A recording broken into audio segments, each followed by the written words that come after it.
پەیامی پشتیوانی لە ئازیزان وەک چۆن لە ساڵی 2010دا محەممەدێک لە شاری سیدی بوزیدی تونس لە داخی هەژاری و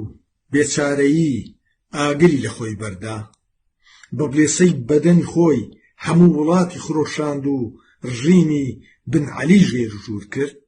هەروەش خۆبەختکردنی ژینە ڕۆژهەڵاتی کوردستانی یەک پارچە جۆشدا ڕق و چینەی 43 ساڵ خەفەکراوی هەموو ئێرانی تەقاندەوە بەرامبەر ویلایەتی فەساد گشت زمان و دیالێکت و نەژاد و مەزەبەکانی خستە ناو سەنگەرێکەوە ژن ژیان ئازادی دروشمێکی مژدەبەخشە نیشانەی ڕۆلی پێشڕەوانەی ژنانە پڕە لە ئومێدی دوا ڕۆژێکی جوانتر و درەوشاوەتر بۆ مرۆڤ ئەوانەی ئەم دروشمە بەرز دەکەنەوە و دەیچڕن سەوداسەری ژیان و ئازادین پەیامی ڕێنیسانس و خۆخوێندنەوەی سەرتا پێیان هەڵگرتووە ژینا بە مەرجی پێشوەختی خۆی بە هەموو دنیای گوت کە سەپاندنی یەک دین یەک مەزەب یەک دروشم یەک زمان یەک پۆشاک و یەک ڕەهبەر تونێلێکی تاریکی بێدەرچەیە مایە شەرمەزاریە دابڕانە لە گیانی سەردەم ڕابوونی ڕۆژهەڵاتی کوردستان و دواتر تەک ڕایگەلانی ئێران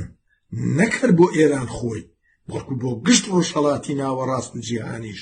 گرنگە بۆیە پێویستە بێد و دڵی بێ چەند و چوون پشتیوانی لێ بکرێ بەڵێ ڕابوونی جوگرافیایەکی فرەڕەنگی پانوپۆڕ کاریگەرە بەڵام کاریگەرتر و چارن و ساستر پایتەختی دەسەڵات و دەوروبەرەکەیەتی چونکە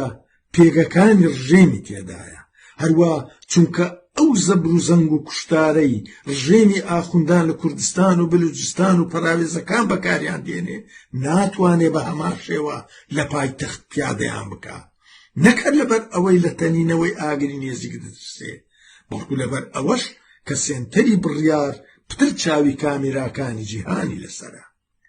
بۆ ئەوەی چنینی بەری ئەو ڕابوونە مسۆگەرتر و پشتگیری نێونەتەوەی کردەشی تر و یەک ڕوانەتر بێ پێویستە هەوڵی سازکردنی پلاتفۆرمێکی سیاسی بدرێ و بکرێتە نەخشەڕێی سەرکەوتن دەبێ هەمووان لەوە دڵنیا بکرێنەوە کە لە داهاتوودا مۆدێلی فەرمانڕەوایی لەسەر بنەمای ئازادی و یەکسانی و مافی چارەنووس بنیاد دەدرێ هەر لەم ڕێگەیەشەوە ئێران دەتوانێت ئەو دێوەزمەیەی چۆچی لەسەر سنگی خۆی و مرۆڤایەتیدا داوە لا ببا و تاریکستانی سەدەکانی ناوەڕاست جێبهێڵێ نەمری بۆ ژینا سەرکەوتن بۆ ئازادی خوازان عەبدوڵڵا پەشێو